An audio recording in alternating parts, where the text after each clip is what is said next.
Are you looking to get ready, be prepared, and transform your financial future? Then you've come to the right place. This is the Get Ready Money podcast with Tony Stewart, where Tony has insightful conversations with financial experts who are changing the way we think about money. Catch up on the latest financial trends and hear practical advice from Tony and his expert guests so you can build healthy habits that work.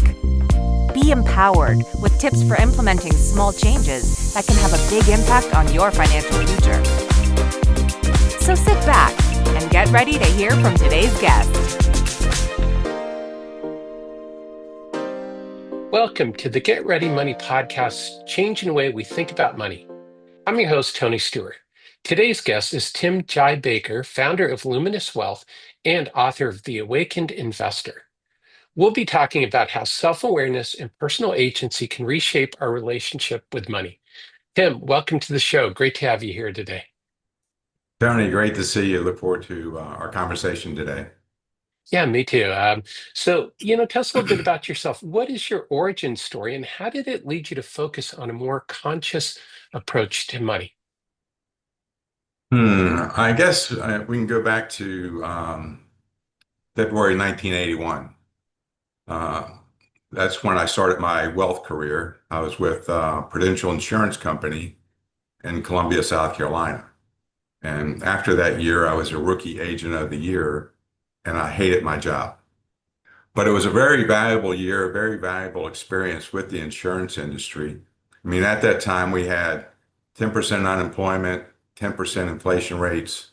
We had 19.45% 30-year mortgage rates, and money market yields were 21%.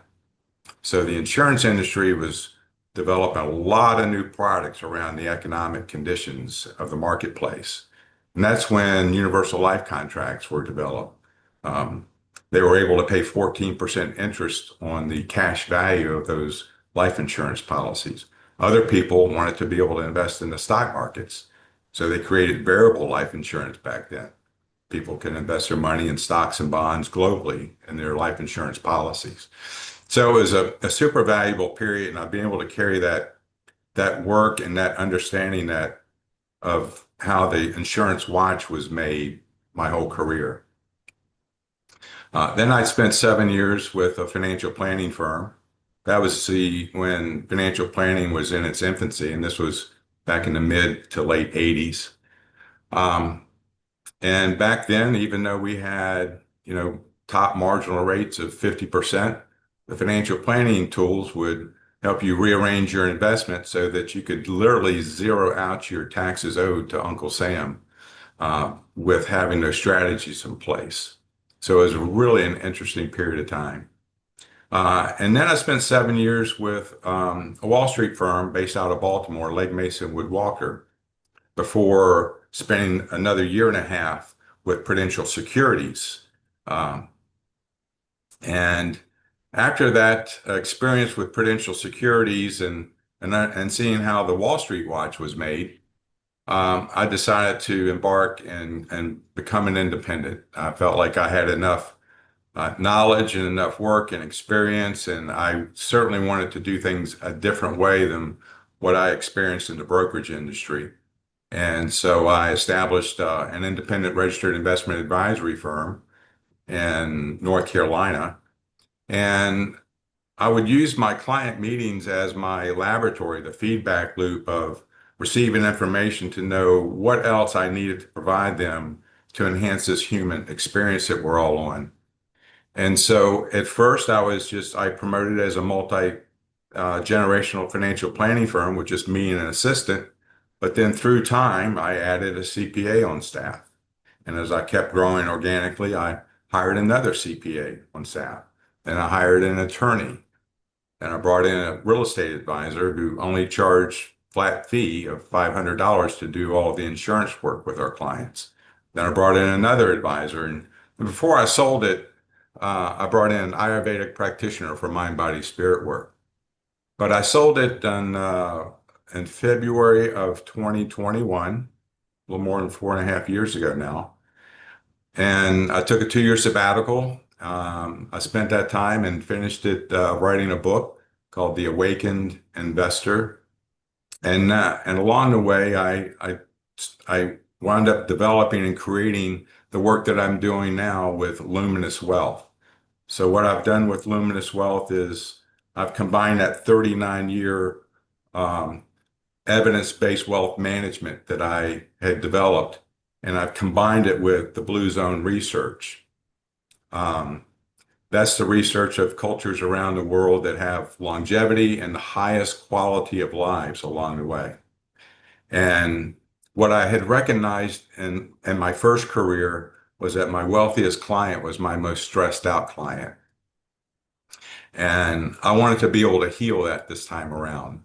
And by bringing in the Blue Zone research work and combining not just money management, but combining that with your environment at home and in your work, and combining that with your social life, your relationships, combining that with your health and diet, combining that with your physical health, your mindfulness, and your spirituality, I feel like now we have the team and the tools to truly work in a holistic way to enhancing this human experience that we're on. Well, that's fantastic. My path is somewhat similar. I didn't go into wealth management, but I started off as a life insurance agent, uh, became a fee-based insurance consultant, working predominantly with wealth management, advisors, trust officers, litigation attorneys, and so on. And, like you, I discovered that, it wasn't really just about the numbers, that we need to integrate all these other factors because, clients would be facing these decisions, and it never was really about the money. And, they would make, what at the time, first decisions I couldn't figure out. But then I really started thinking about, okay, well, what else is going on for the client? What's influencing them? Because, these are, with the numbers, they're slam dunk decisions, but there's something else going on for the client. And so I think it's fascinating to go deeper on that. So, tell us a little bit more about, really what was the inspiration for you to actually write The Awakened Investor? Well, it was my observations of the financial landscape over my career, uh, and what I saw Financial Street being, and that was a disservice to the consuming public.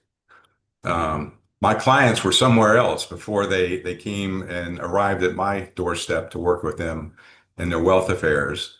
And I saw innumerable egregious developments when I saw what was brought to me, their portfolios and the way that they were arranging their financial affairs and the way that they had lined up their team to work with them.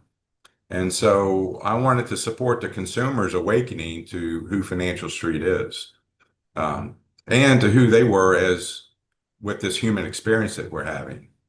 Um, in America, money's not just the elephant in the room, it's the room. In America, we have 4.2% of the world's population, and we've created 62% of the world's business valuation. But PBS says that we have a retirement dilemma with their documentaries. And I saw that firsthand. Now, I was working with high net worth individuals all my career.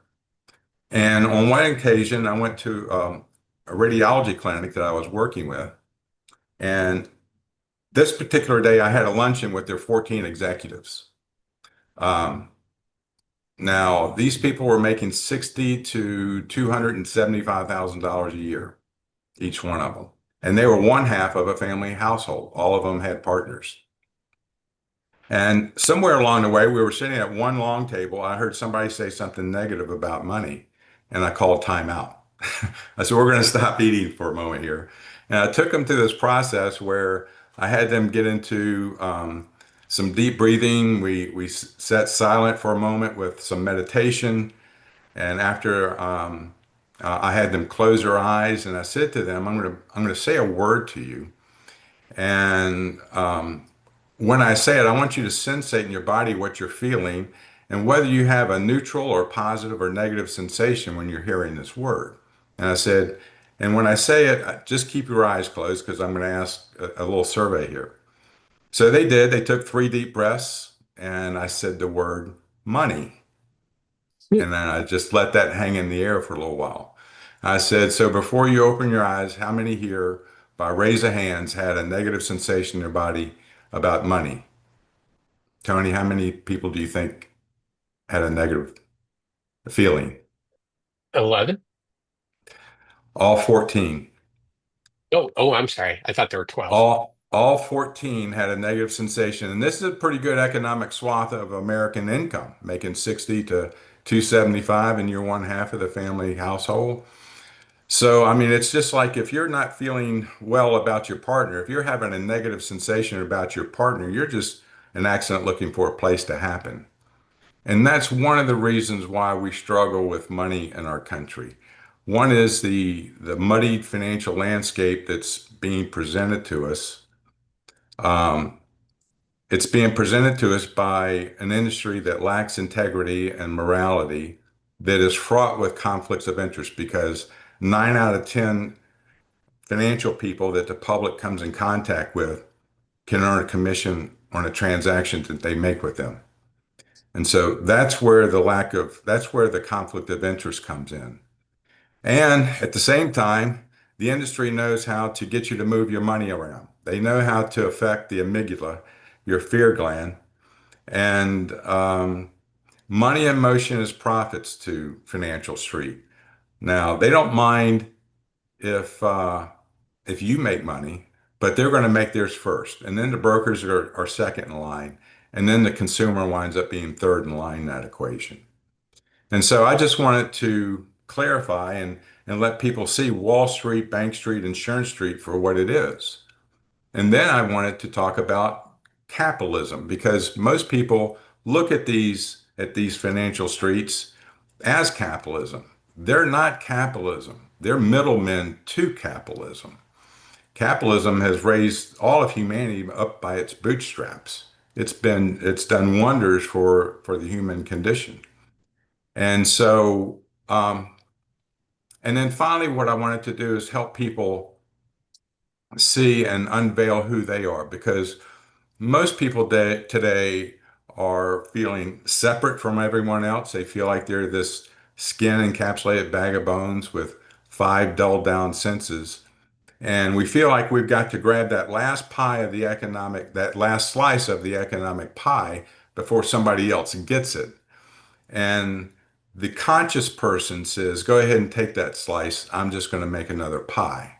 Because the conscious person feels connected and supported um, by everyone. And because that's their connection with their non-physical self, their higher self, all of consciousness, God, whatever your association with your non-physical self is, that's what conscious people tap into.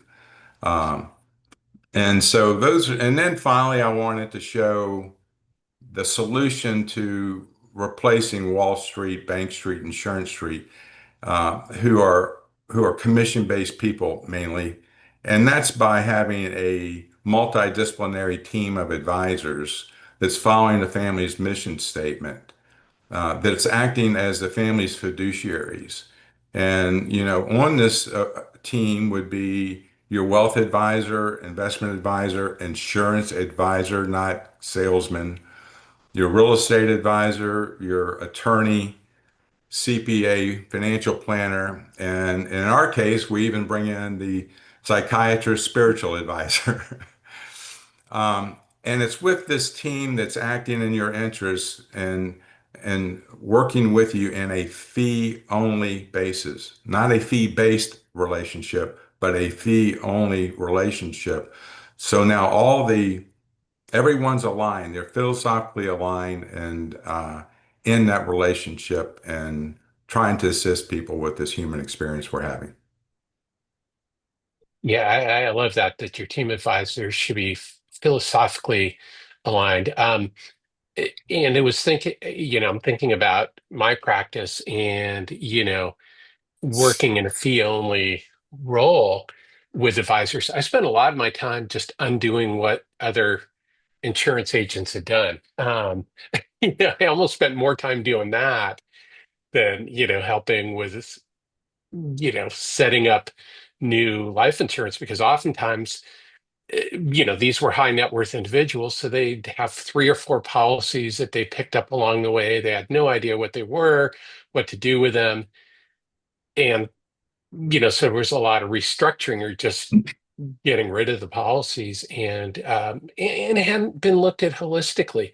A lot of financial planners, really, they talk about life insurance and they talk about life insurance needs, but they don't really go beyond that to help the client make sure they're getting the insurance that they really need. They step out of the process, and I think that's something, that I encourage financial planners to do is to go beyond that. Is they're not going to become life insurance experts because the policies are incredibly complex, but they can help their clients make some of those basic decisions and to understand if they need to go deeper. So that's definitely something that I saw, Yeah. yeah, as part of the team. And it's common sense. But let me say one other thing about the team approach. And I'd have to say, no one individual on the team that I had, including me, is so special that we can't individually be replaced in this country. We have a lot of brilliant, talented professionals, both in law and accounting and insurance and investment and planning. But what made that team special is that we all were a team, and we're working together with each other every day of the year. I'm not working with 40 different accountants or 30 different attorneys. I'm working with my same team with many different clients all the time. So we were philosophically aligned. Now, we could be collegially challenging each other around the strategies that we're looking at and considering for a client. But at the end of the day, there's going to be one best strategy for the client that could then be presented and implemented with the families we're working with. So, what I really hope that our industry will continue to go down the path with is providing multidisciplinary teams for the solution and working with families instead of this disparate way of a family going around and physically finding these different investment professionals. Sometimes people choose three or four investment guys and five or six different insurance guys, and they've never talked to the estate planning attorney, and the accountants never speak to the investment guys except at tax time when there's a missing 1099 information. And so it's the team approach is what is magical in this whole process. I love that. The team approach is magical. And I think that's something that's missed is the team actually needs to talk. And, that's a big part of it that I found that communication sometimes between advisors could be an issue.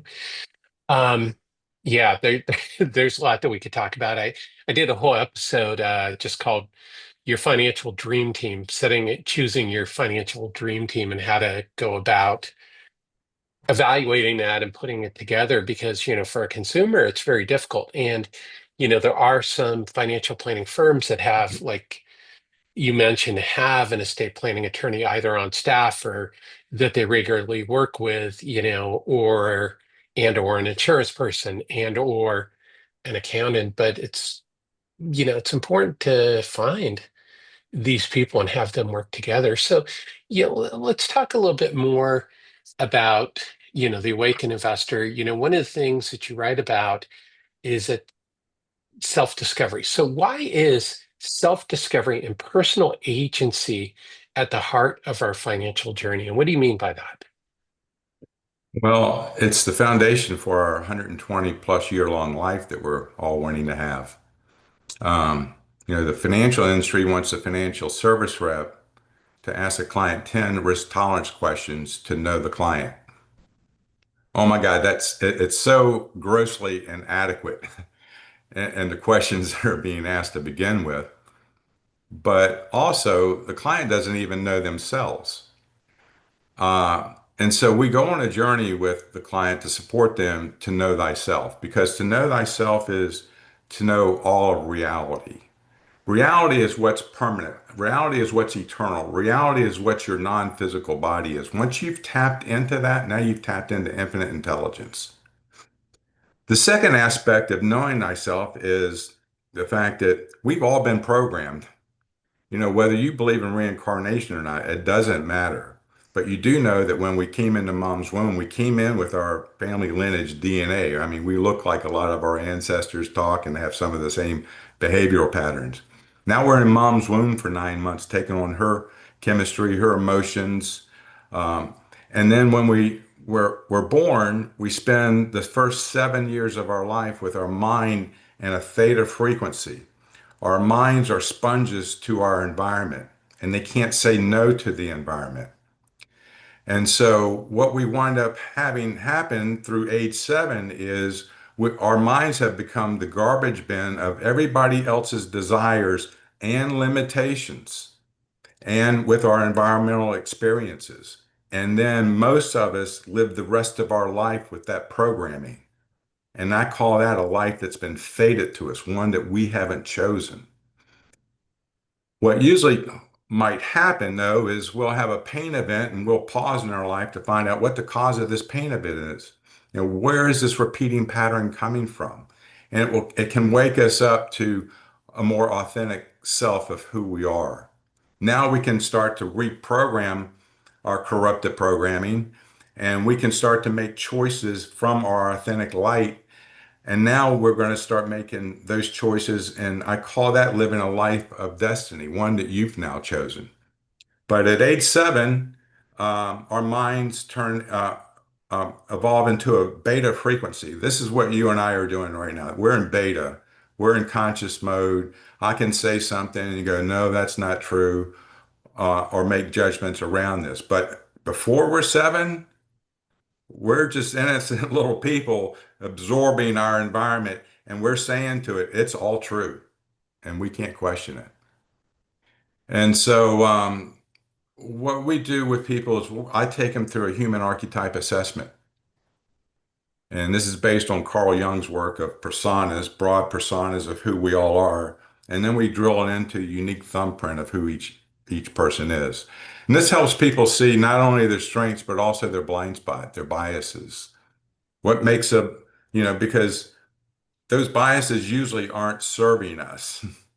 And so we keep having these outer world experiences over and over, and we keep blaming the outer world for these experiences. Why is this continuing to happen to me? Well, it's because you're the one that's projecting that. You're responsible for this. But you're so much of that behavior that you can't see it. Water doesn't know itself to be wet. Fire doesn't know itself to be hot. So when we can see this on paper through our self-assessments, now we have a lot of freedom that's starting to take place. And we can recognize these things. And now we know that we have a chance to work on ourselves. The next thing I do in working with people is I take them through a family genogram. So now that we know ourselves, and now we put our entire family on paper, and we put ourselves in the middle where we fit in that entire family lineage, and we ask several common bits of information about each member. Now we can see on one page, from grandparents to parents to siblings to children to us, we can start to see patterns develop. And all of life is a fractal. This is infinite repeating patterns. You see it in the cosmos, you see it in nature, and you see it in the human behavior patterns, repeating patterns. And so now people see themselves on their family genogram and they go, this is why I am who I am. It becomes very self-evident at that point. And then we get into a discussion around philosophies around major goals in life. I'm not asking them for numbers to be put on paper around a certain goal, like college education costs and whether we're supporting it or not. I'm asking philosophies around each of these other aspects of the life that we're going to have in front of us. Because most people just want to go down the common path of their neighbors and their colleagues and what their parents told them to do for their goal setting. And I want to get away from that. I want to get truly what they feel like how they want to, use their resources and live their life? Do you want to feel like you're successful by taking your kid through college and then stop supporting them and making them make it on their own? Or are you wanting to then buy them their first house and then set college educations up for their kids and then more and more? So these are philosophies. None of them are wrong or right. They're just philosophies, but they're very material in this financial planning aspect that we're going to have in front of us.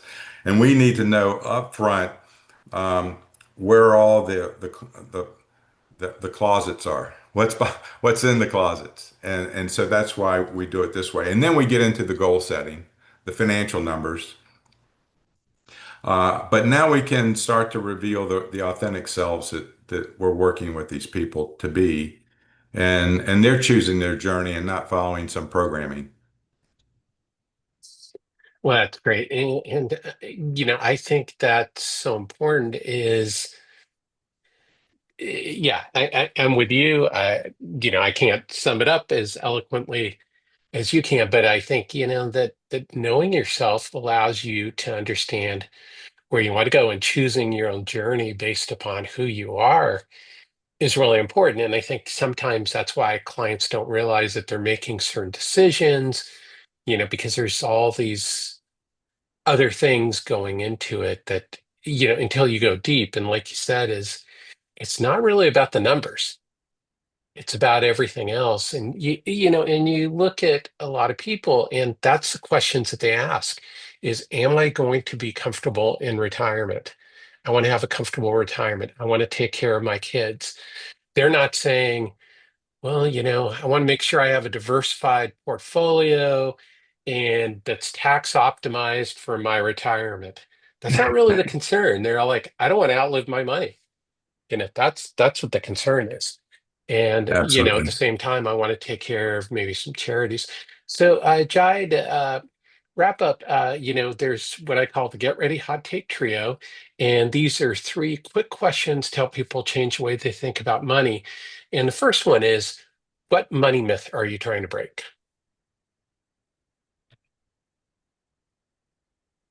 Money myth.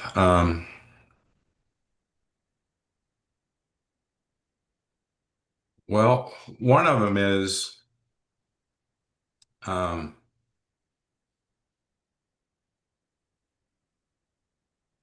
that that stocks are more risky than bonds.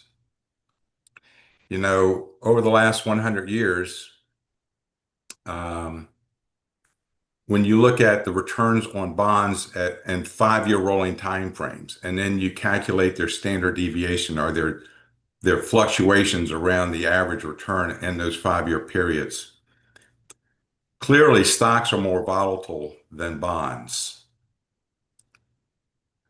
But when you look at the 30-year rolling time frames of stocks and the 30-year rolling time frames of bonds, and the variation of those returns around the average return, stocks are now less risky than bonds. Hmm. And most people, if they don't, they at least like to think that they have 30 years in front of them or 25. And so, and especially somebody that's in their working years, they know they've got more than 30 years. And, over a career of saving, is it safer to put money in bonds than stocks when you know that by the time you get to retirement, you're going to have less money to live on? So is living on less money at retirement age of 65 safer than having more money to live on, which is what stocks would have produced to you at that age? And so, we always have temporary declines in stock markets, but it's in this permanent upward trend. That's interesting because that is definitely counter to the common thinking in the investment world and what everybody hears. So that's that's an interesting take on it, and I think it's something that people should consider because what you're talking about is that the time frame is a key here as Yeah. well as just that black and white. stock versus bond volatility. So the next question is, we're going to get out the time machine for a minute. What advice would you give your younger self if you could go back in time knowing what you know now about money? Oh, I mean, for me, it's knowing how we're programmed as human beings. Nobody gave us that instruction manual, and it's there for our knowing. And I rarely talk to anybody that knows why they are who they are. And so, you have to challenge your dogma and question that. But at the end of the day, we're souls that have a body. We're not bodies that have a soul.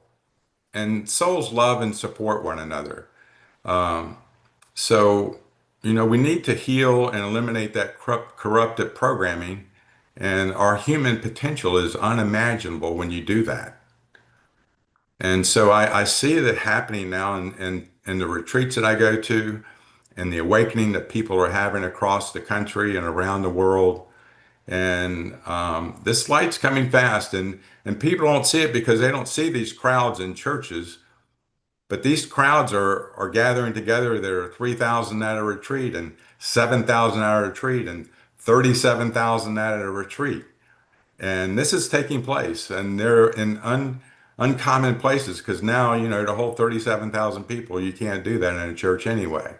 So they're being held in different forms, but it's happening.